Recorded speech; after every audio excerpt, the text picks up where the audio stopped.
एक जंगल की पुकार। बहुत समय पहले की बात है।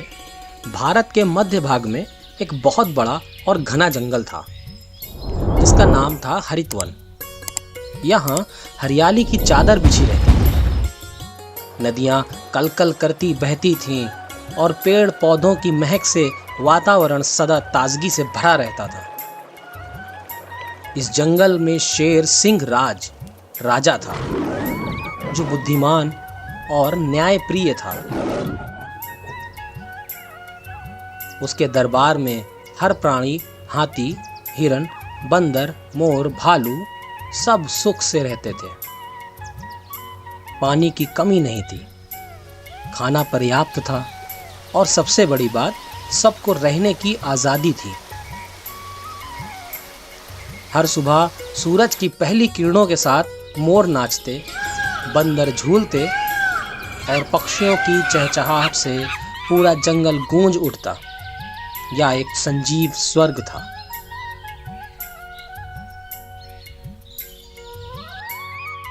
लेकिन एक दिन मानवों की नज़र इस हरित वन पर पड़ी।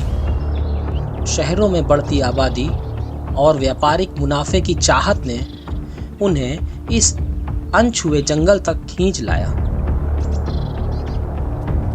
उन्होंने पेड़ काटने शुरू किए। पहले तो जानवरों ने सोचा कि यह कुछ ही दिन की बात होगी, लेकिन धीरे धीरे जंगल के एक बड़े हिस्से को काटकर वहां सड़कें, इमारतें और कारखाने बनने लगे।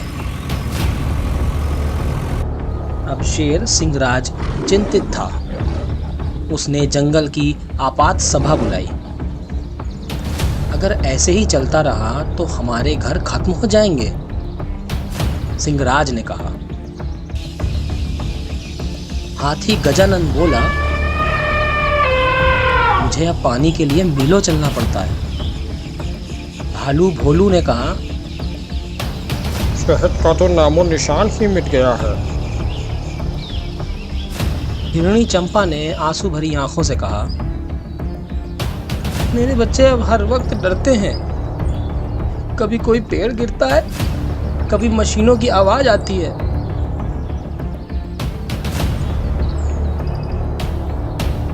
कुछ जानवरों ने शहरों के किनारे शरण लेनी चाहिए, लेकिन वहां इंसानों ने उन्हें खदेड़ दिया। खेतों में गए तो किसानों ने उन्हें आवारा जानवर कहकर मारा और वहां से भगा दिया। भालू भोलू एक दिन भूख से बेहाल होकर एक गांव में घुस गया। गांव वालों ने उसे देखकर पत्थर मारे और पुलिस को बुला लिया। भोलू को बहुत चोटें आईं और वह कई दिनों तक जंगल के बाहर भटकता रहा। हाथी गजानन की कहानी और भी दर्दनाक थी। उसका झुंड बिखर गया। बिजली के तारों से टकराकर उसका एक साथी मर गया। वह घंटों उसकी लाश के पास खड़ा रहा। आंखों से आंसू बहते रहे। अब जंगल का आधे से ज्यादा हिस्सा साफ हो चुका था। गर्मी बढ़ गई थी, नदियां सूखने लगी थीं और जानवर बीमार पड़ने लगे थे। पक्षी अब कहीं और जा चुके थे। शेर सिंहराज बूढ़ा हो चला था, लेकिन उसके दिल में दर्द और गुस्सा दोनों थे। हमारे साथ अन्याय हुआ है, उसने धीरे से कहा। हमने इंसानों का क्या बिगाड़ा था जो उन्होंने हमारा घर तबाह कर दिया।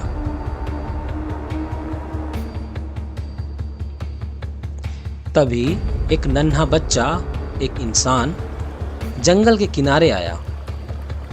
वह खो गया था शायद। शेर ने उसे देखा लेकिन हमला नहीं किया।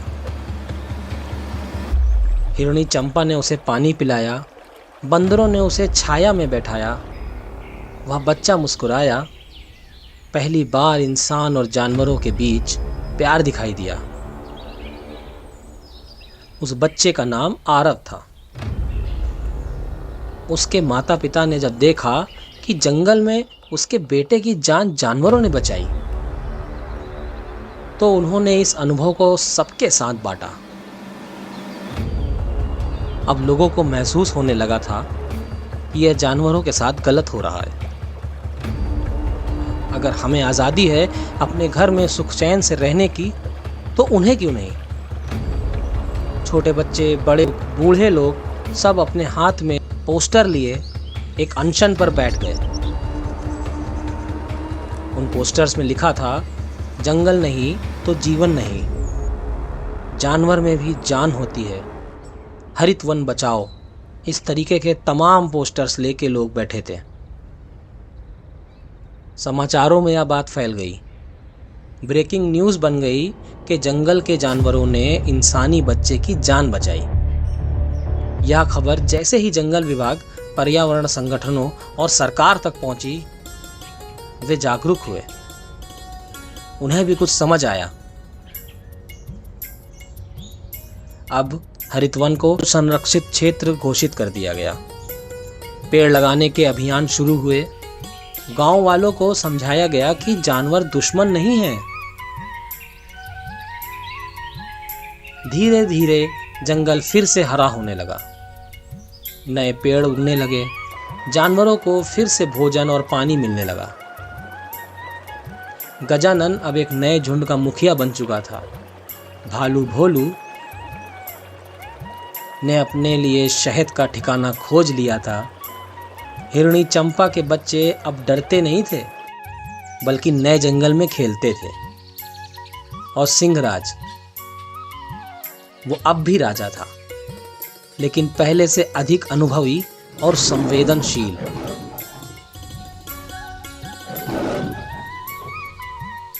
जंगल सिर्फ जानवरों का घर नहीं, बल्कि पूरी पृथ्वी के संतुलन का आधार है।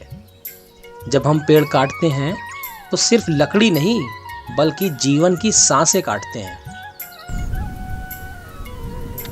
हरित वन की पुकार आज भी गूंजती है, हमें बचाओ ताकि तुम भी बचे रहो।